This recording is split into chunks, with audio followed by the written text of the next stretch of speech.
Fort Canning Park, located in the Bras-Basah Bugis precinct, was formerly known as Forbidden Hill, as it was believed to be where the ancient kings lived and were buried, and that it was not accessible by commoners.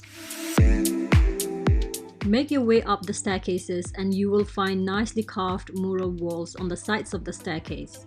These mural carvings depict scenes in Singapore before the colonial period. It's easy to miss out these walls, so keep a lookout at the staircase landing. Raffles Garden, named after Sir Stamford Raffles, considered the founder of modern Singapore. His passion was nature, which can be seen in the park. It's also where he made his home in 1823. It's one of the most accessible and historic hills in Singapore. Anyone looking to enjoy nature and the outdoors, this is the place to be. It's home to several gardens such as Sang Nila Utama Garden, Artisans and Royal Garden. One can pay a visit to these gardens and imagine traveling back in time. At the top of the hill is Fort Gate. Because of its commanding position over Singapore town, Fort Canning Hill was chosen as the site for a military installation. The park is open 24/7 and has more than 10 entrances. Most people often associate the park with the infamous tree tunnel, and rightfully so, but the tunnel is just a small part of the park. It has a lot of hidden gems. The lower entrance to the staircase can be found off Fort Canning Road, close to Dhoby Ghaut, via the Fort Canning Tunnel. We visited on a weekday very early in the morning to find no one else there. This Instagrammable location offers a dramatic shot with the canopy of a yellow rain tree above. If you want to know more about Singapore's past, the Battle Box Tour is an excellent way to learn more. Next, look at those shutters on that colonial building. Known as the Old Hill Street Police Station, it opened in 1934 and housed Singapore's first prison. A total of 927 windows painted in the colours of the rainbow. Declared a national monument in 1998, it's now home to the Ministry of Communications and Information, Culture, Community and Youth.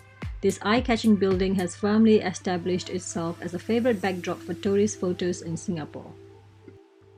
Among the concrete jungles of the Lion City lies Singapore Botanic Gardens, the OG of all parks, which is a must-see for any nature lover.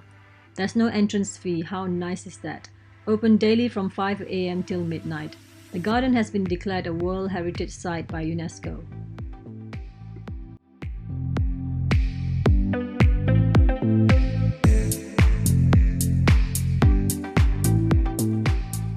Singapore is hot. We would advise you to go in the morning for cooler weather, lesser crowds and bring water to stay hydrated. These botanical gardens in Singapore are large and will take many pleasurable hours to walk around the whole area. So exactly how big is the Botanic Gardens? It's huge, 82 hectares. Bikes and cycling are not allowed.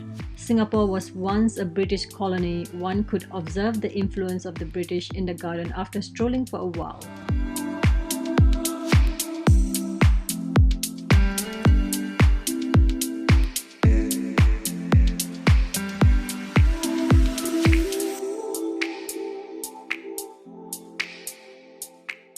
Suddenly you realize that there is in fact a vast rainforest within the garden itself. How large is the rainforest? It's 6 hectares.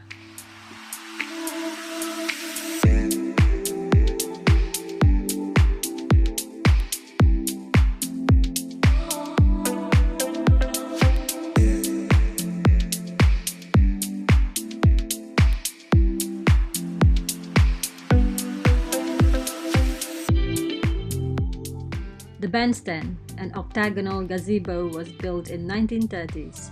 While it's no longer utilized for musical concerts, it's a popular wedding photography location and an iconic symbol of the gardens.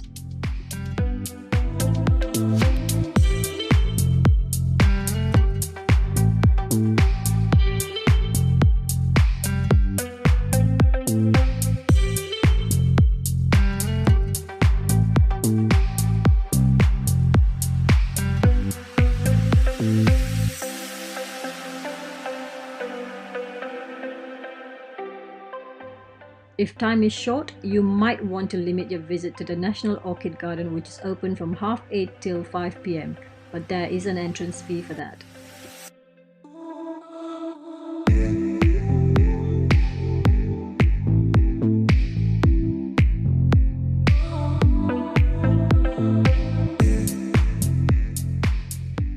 Botanic Garden has 3 lakes: Symphony Lake, Eco Lake, and Swan Lake. Watch out for these giant lizards casually taking a stroll in the park. In the middle of the Symphony Lake, there is a big arrow on a rock. The stone has been there since 1914, and this was the place where a temporary station for observing the Earth's magnetism was located. The arrow actually points towards Greenwich in London, as this is where the prime meridian is located. All in all, it was so relaxing and peaceful to wander around a big garden among huge trees, small lakes, and an ocean of beautiful flowers. Just what we needed. It's a fantastic escape from the fast-paced inner city and honestly truly wonderful to explore. Once again, thank you so much for watching our video, and we will be back with more of Singapore vlogs.